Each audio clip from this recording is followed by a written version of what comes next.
Welcome to your own personal deep dive into the world of film and television. We've got a whole stack of sources for you today. Industry news, legal updates, festival buzz, even some psychology insights. Sounds fascinating. Yeah, it seems like the entertainment industry's always on the move, Yeah. you know? Constantly changing.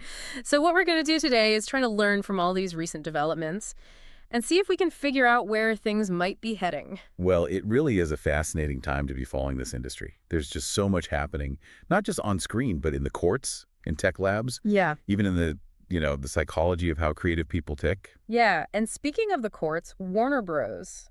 Discovery seems to be caught in like a whirlwind of legal drama right now, facing two major lawsuits. Could have like a ripple effect across the whole industry. Yeah, those are definitely ones to watch. Let's start with the Superman lawsuit. Okay. So the estate of Joseph Shuster, Superman's co-creator, they're claiming that Warner Bros. Discovery's been profiting from Superman internationally, even after the rights expired in some key markets back in 2017 and 2021. Wow. Places like the UK, Australia, and Canada. Those are big box office territories. And their new Superman film, with David Cornsweet, it's scheduled for release in July. Right. So what happens if the lawsuit is successful? Could it actually impact the release date? Well, it's certainly a possibility. This case goes beyond simple copyright expiration. International rights can be incredibly complex, you see, with different territories having different laws and agreements. Oh, okay. So if the Shuster estate wins, Warner Bros., Discovery might have to, renegotiate distribution deals. Yep. Or even delay the film's release in those specific markets. It all really hinges on the specifics of those original contracts and how they were structured for international distribution. That's really interesting. It'll be interesting to see how it all plays out. Yes, definitely. And as if that wasn't enough for them, they're also facing that lawsuit from Michael Crichton's widow. She's alleging that the Pitt, the new medical drama, Right. is actually an unauthorized derivative of ER. Oh, interesting. Now, this case raises some interesting questions about what actually constitutes a derivative work legally. Right. You can't just lift characters and storylines, wholesale without permission. Even if you change the setting or tweak a few details, it has to be transformative enough to stand on its own, right? Yeah. But still acknowledge its source material. Yeah. So the court will have to decide if the Pitt really crosses that line. This seems to be a recurring theme for Warner Bros. Discovery, doesn't it? Are they doing something specific that makes them more susceptible to these lawsuits? Or is this like a broader industry trend we're seeing? It's probably a combination of factors, really. Warner Bros. Discovery, they've got a vast library of intellectual property, right? Which definitely makes them a bigger target for these kinds of claims. But it also reflects a wider trend, I think. Okay. As streaming platforms expand globally, content becomes even more valuable. So I think we can expect more battles over ownership and adaptation rights. It's a bit like the Wild West out there. Oh, wow. Okay, so we've got legal drama brewing. Let's shift gears a bit to another force that's shaking things up, artificial intelligence. So the U.S. Copyright Office recently clarified that AI-generated work is only copyrightable if there's significant human modification. So what are the implications of that for Hollywood, where AI is, becoming so prevalent? Yeah, this is where things get a bit tricky. I mean, think about it. Studios are using AI for everything these days. Script writing software, Yeah. generating special effects. But now the question is, how much human input is actually enough for copyright protection? Right. Is it enough to just edit or polish AI-generated content? Yeah. Or does the core concept have to originate from, a human mind? So it's not as simple as just saying, oh, well, AI made this, so no copyright. Exactly. And the industry's kind of scrambling, trying to figure out how to navigate this uncharted territory. Some studios are, banning AI altogether. Like, in a writer's rooms, they're demanding authenticity certificates to prove that scripts are human-generated. Others are taking a more, cautious approach, trying to figure out where the line is between AI assistance and AI authorship. Sounds like a bit of a minefield for creators and studios, doesn't it? What happens if someone unknowingly uses AI-generated content that actually infringes on copyright? Could that open them up to legal trouble? Oh, it's certainly a possibility. And it really highlights the need for some clear guidelines and regulations, I think. I mean, we're in this period of such rapid technological advancement. And the legal framework is still trying to catch up. Yeah. So this is definitely something that creators, studios, and legal teams, they all need to be very aware of. As AI tools become more sophisticated, more integrated into the creative process, the question of authorship in the age of AI is just beginning to be explored, really. Now, while we're talking about studios adapting, let's look at how they're navigating the streaming world. There's been a lot of talk about Sony, Warner Bros., and others. They seem to be doubling down on brand recognition. Yeah, and for good reason. In the past, studios relied heavily on syndication revenue. Think of all those reruns of popular shows airing on different networks. Yeah. Bringing in money. But now, with streaming platforms being so dominant, that revenue stream is drying up. Oh, I see. They need to find a new way to stand out. Yeah. A new way to attract viewers. So they're trying to become like their own Netflix or HBO Max of their own content. Precisely. Disney has Disney Plus O's, Paramount has Paramount Plus O, and so on. They're leveraging their existing brands and their intellectual property to create these dedicated platforms where viewers can find all their favorite content all in one place. It's all about building brand loyalty in this world of just endless choices. They want you to think, okay, I love Marvel movies, so I need Disney Plus O. Yeah, that makes a lot of sense. And it seems to be working for some studios, but then we have Channel 4 doing something totally different. Oh, yeah? They're reshaping their content specifically for platforms like YouTube, TikTok, and Instagram. It's almost like they're bypassing the whole traditional studio network model completely. Channel 4's success is really fascinating. It shows that there's not just one path to success. In this really fragmented media landscape, Yeah. they're not just clinging to those established models.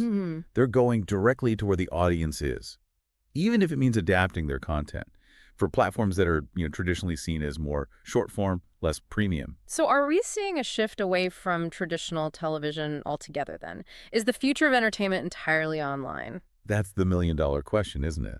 And it's one that, industry experts are really debating right now. While streaming is a major force, it's definitely too early to say that traditional television is dead. Many people still value that curated programming, the shared experience of watching live events. I think there's room for both models to coexist. Right. Each one catering to different audience preferences and, viewing habits. It's all about finding that balance. Yeah. Adapting to this ever-changing media landscape. Right. The entertainment industry has always been about innovation. This is just the latest chapter in that story. Right. Speaking of audiences, I'm kind of fascinated by how certain shows can just tap into the power of specific, passionate communities. Yeah. Like the Traitors, which became a global hit. Oh, yeah. It all comes down to understanding the concept of the interest graph. Yeah. Think of it as like a map of what people are passionate about online. Okay. Producers are getting really good at identifying those clusters of shared interests, and creating content that speaks directly to those communities. So are we moving away from the idea of creating content for the general public then? Possibly, yeah. Are we moving towards a more targeted approach where shows are tailored to specific groups of viewers? In many ways, yes. But it's not just about demographics anymore. It's about psychographics. It's about understanding what people actually care about, what motivates them, what makes them tick. Okay. The Traitors is a really good example of a show that identified a niche, fans of psychological games and social strategy, and they delivered exactly what those fans craved. Now, thinking about the Traitors' success makes me wonder about indie films. Yeah. They often struggle to find a broad audience. Could this focus on niche communities be like the key to their survival? It's definitely a possibility. While indie films might not have the marketing power of the big studios, they often excel at telling those unique personal stories that resonate deeply with smaller, more dedicated audiences. But how do indie filmmakers reach those audiences? Yeah. When they're competing with these big budget productions and these streaming giants, it's like David and Goliath. It's a tough battle, no doubt. Yeah. But a lot of savvy filmmakers are leveraging social media, film festivals, online communities, to connect directly with their target audiences. Oh. They're building buzz organically, creating a sense of excitement and anticipation. It's like they're creating a movement around their films, rather than relying on those traditional marketing tactics. Exactly. And those movements can be incredibly powerful. Passionate fans, they're the best advocates for indie films, spreading the word, generating excitement that can really translate into box office success or even critical acclaim. So what's the takeaway here? Are we moving towards a world where entertainment is like entirely fragmented, with everyone finding their own little corner of the internet filled with content that's tailored just to their tastes? It's certainly heading in that direction, but I think there will always be a place for stories that have, a broader appeal. stories that transcend those specific communities and speak to those universal human experiences. Yeah. The challenge for creators is finding that balance between targeting niche audiences and crafting stories that have that potential to resonate, on a wider scale. And speaking of finding balance, we can't overlook those human stories and the ethical considerations that are often woven into the fabric of entertainment, especially in the world of documentaries. Oh, absolutely. Documentaries have this power to shed light on really important issues, Yeah. but they also come with a responsibility Yeah. to tell those stories ethically and sensitively, particularly when you're dealing with, vulnerable individuals or communities. Right.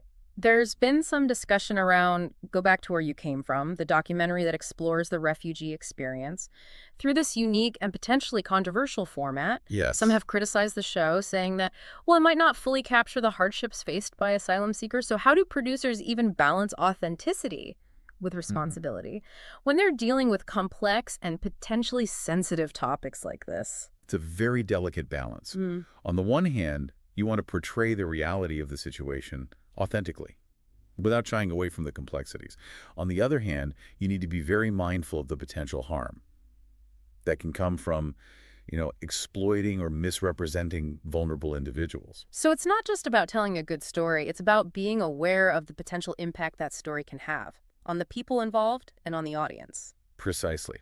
And this brings us to another crucial aspect of documentary filmmaking: building trust with your contributors. Especially when you're dealing with sensitive or potentially controversial topics, right? Right. Like in that Boyzone documentary, which delved into some, personal aspects of the band's history.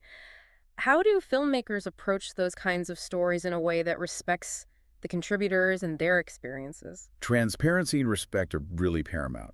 Contributors need to feel confident that their stories will be told accurately and respectfully, and that their voices will be heard. Okay. It's about fostering a sense of trust and collaboration throughout that whole filmmaking process. So it's not just about getting the story, it's about building relationships and ensuring that everyone involved feels safe and respected. Exactly. It's about recognizing that you're dealing with real people's lives and experiences, not just characters in a story. This deep dive has been quite the eye-opener. We've covered everything from legal battles and AI to studio strategies and documentary filmmaking, and we've only just scratched the surface. There's so much more to explore. But what's really remarkable is how all these threads, all these seemingly disparate threads, they're all interconnected. They all point to this really dynamic and evolving entertainment industry, grappling with new opportunities, new technologies, and those really important ethical considerations. I can't wait to delve even deeper into these topics and see what other insights we can uncover. But first, I think it's time for a little break. Sounds good to me. Let's grab a coffee and come back refreshed, ready to continue our exploration of the fascinating world of film and television. Okay, so before the break, we were talking about those challenges that indie filmmakers are facing. We talked about how they can leverage those niche audiences. But what about those bigger events, like film festivals? Do those still matter in the age of streaming? Oh, absolutely. Yeah. Festivals like Sundance, they still play a crucial role, Mm-hmm. especially for indie films. Okay. They offer a platform for discovery, a place where these smaller films, they can gain exposure, attract distributors, generate that buzz. So it's not just about winning awards, it's about getting those films seen by the right people. Exactly. Festivals act as like a filter. Yeah. They kind of separate the wheat from the chaff. Okay. Industry professionals, film critics, they all attend these festivals Yeah. looking for, the next big thing. Right. A strong showing at a place like Sundance can really launch a film onto the international stage. It can open doors that might have stayed closed otherwise. It's interesting to contrast that with what we were talking about earlier. With studios focusing on brand recognition, it seems like indie films are taking this grassroots approach, relying on word of mouth and critical acclaim to build momentum. It's a totally different game, yeah. Yeah. Indie films often rely on that passion, that dedication of the filmmakers and their teams to get the word out. Right. They might not have millions of dollars to spend on marketing, Yeah. but they can compensate with creativity, hustle, a genuine connection with their audience. And this ties back to our earlier discussion about the interest graph, doesn't it? It seems like indie films are naturally positioned to tap into those niche communities that we were talking about. Definitely. They're often telling stories that might not have that, that mass appeal, Right. but that resonate deeply with certain groups of viewers. That's a great point. Indie films, They often explore themes and perspectives Hmm. that might be overlooked by those big studios. Hmm. And that can be incredibly appealing to audiences who are looking for something different, something that challenges those conventions and offers a fresh perspective. So it's not just about escaping into a blockbuster spectacle. It's about connecting with the story on a more personal level. Exactly. And that connection, that can be so powerful. It can spark conversations, it can challenge assumptions, it can even inspire change. Th- While we're on the topic of, different approaches to content, Yeah. I was really struck by the fact that Stripe Press, they're known for publishing books on technology and business, Yeah, but they're getting into the entertainment game now. that's They're interesting. turning content marketing into a profit stream. It's a pretty savvy move. Yeah. And it speaks to those blurring lines Hmm. between different industries. Right. They're recognizing that their audience wants more than just dry technical manuals. Yeah.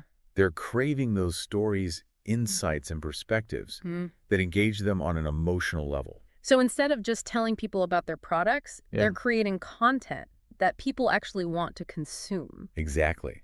They're leveraging the power of storytelling Right. to connect with their audience, build brand loyalty, even generate revenue directly. It's a really smart way to stand out in a really crowded marketplace. It seems like this is a recurring theme, doesn't it? The Yeah. lines between all these different industries are becoming so blurred. Yeah. Everyone is a content creator these days in some way. That's right. And this actually brings us to another intriguing development. Yeah. Spotify. Yeah. They're reportedly building an internal music strategy. Wait, Spotify? The music streaming giant. What do you mean by that? Are they going to start producing their own music? Well, it's still a bit of a mystery, to be honest, but reports suggest that they're exploring ways to create or acquire, their own music Okay. and potentially using AI as part of that process. Interesting. Imagine a world where Spotify isn't just a platform for distributing music, but like a music producer in its own right. That's fascinating and potentially, a little controversial, isn't it? Could that create a conflict of interest? Yeah. Where Spotify is favoring its own music over that of independent artists? It's definitely something to keep an eye on. The implications for artists and the music industry as a whole are huge. Yeah. Could this lead to a more closed ecosystem where certain artists are given, an unfair advantage? Or could it actually foster innovation and create new opportunities for collaboration? Only time will tell. It feels like every corner of the entertainment industry is being disrupted. It's exciting, but also a bit overwhelming at times. It's definitely a time of, really rapid change, and it can be hard to keep up. But amidst all this technological disruption and innovation, there's one thing that remains constant: that human connection. Yeah. I'm glad you brought that up earlier. We were talking about those ethical considerations in documentaries. Right. But even in these discussions about, streaming wars and AI, there's that human element at play, isn't there? Absolutely. At the end of the day, entertainment is about connecting with audiences, evoking those emotions, sparking conversations. Even with all the technological advancements, that fundamental human element, it remains at the heart of it all. Speaking of that human element, I was really struck by Vinny Malhotra's comments. He's the president of Higher Ground, the production company founded by Barack and Michelle Obama. Oh, yeah. And he spoke really candidly about the challenges facing Hollywood, Right. even for a company, with such influential backing. Yeah. His insights were really valuable, I thought. Yeah. He highlighted that fear and uncertainty that so many in the industry are feeling right now. With all these changes happening, it's understandable, isn't it? People just aren't sure what the future holds, and that can be, paralyzing. It's a reminder that even those at the top, they're grappling with these same questions. Right. Nobody has all the answers. Everyone's just trying to figure this out, how to navigate this new landscape. And Malhotra emphasized the importance of, flexibility and adaptability. He said that clinging to those old models just won't work. You have to be willing to embrace new storytelling formats, different platforms, different ways of reaching your audience. So it's not just about having a good story. It's about being smart and adaptable in how you tell that story. Exactly. And that applies to everyone, from individual creators to those large studios. It's encouraging to see that despite the challenges, there are still so many talented people making their mark in the industry. Yeah. We have directors like Georgi M. Unkofsky winning awards at Sundance. Yeah. And production companies like Maxine Productions really pushing those boundaries of investigative storytelling. It's a reminder that talent and dedication can still shine through, even in a landscape that's so crowded, so competitive. Right. These individuals, they're proving that you don't need a massive budget or a famous name Right. to create impactful work. It's about having that unique vision, a compelling story, and that determination to bring it to life. And let's not forget those who paved the way for all this. Julie Delpy, for instance, received the honorary Dragon Award at the Göteborg Film Festival, and she shared some really powerful insights about her experiences as a female director in what is still a very male-dominated industry. Yeah, her story is incredibly inspiring. Yeah. She spoke about the challenges she faced, the setbacks she had to overcome, and the importance of, perseverance, especially for women in film. She's a real role model for aspiring filmmakers, proving that it's possible to break down those barriers and achieve success on your own terms. It's a reminder that representation matters. Yes. Both in front of and behind the camera. We need more diverse voices, telling stories, sharing their perspectives, shaping those narratives that define our culture. Absolutely. The more diverse that storytelling landscape, the richer and more nuanced our understanding of the world becomes. Now, speaking of diverse perspectives, I want to go back to where you came from, the documentary we discussed earlier. Yeah. It explores the refugee experience in a way that, some might find controversial. What are your thoughts on the criticism it received? It's a very complex issue. Anytime you're dealing with a topic as sensitive as the refugee experience, there's always a risk of misrepresentation or sensationalism. Yeah. It's important to approach these stories with a lot of humility, with sensitivity, and a deep understanding of the complexities involved. And the producers defended their approach, though. They said that they took extensive measures to ensure the safety and the well-being of the participants. And they also emphasized that the series includes those firsthand accounts from real refugees and asylum seekers. Those are really important points. It's crucial to prioritize the well-being of the individuals involved. Yeah. And to make sure that their voices are heard authentically.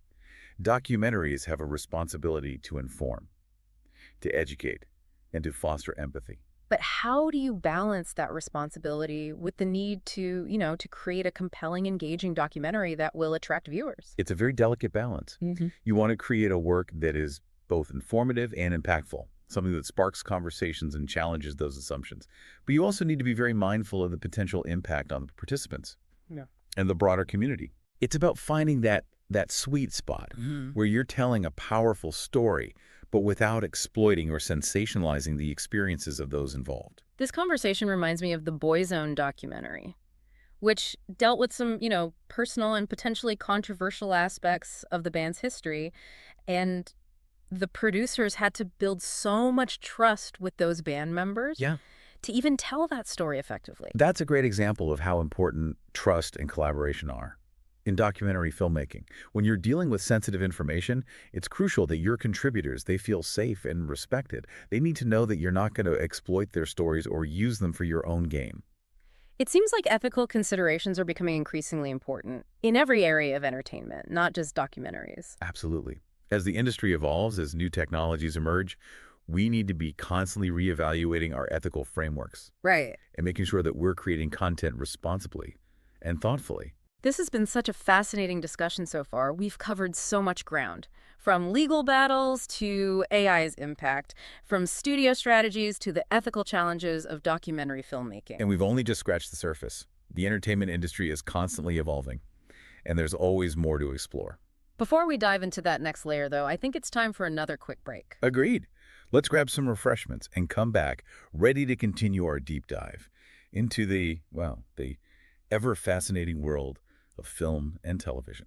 All right, we're back, ready to wrap up our deep dive into everything film and television. This is good. Where were we? We were talking about the ethical challenges facing documentaries, trying to find that balance between, creative vision and responsibility. And it seems like that's a theme that keeps popping up. It really does. Whether we're talking about studios, indie films, or even, AI, it feels like everyone is trying to find their place in this rapidly changing landscape. It's true. It's like we're all trying to put together this giant puzzle. Yeah. Where all the pieces are constantly shifting and rearranging. Right. But if we look closely, I think we can start to see some patterns emerging. connections between what might seem like, totally separate trends. Like, think about how streaming platforms have impacted both studios and indie filmmakers, Yeah.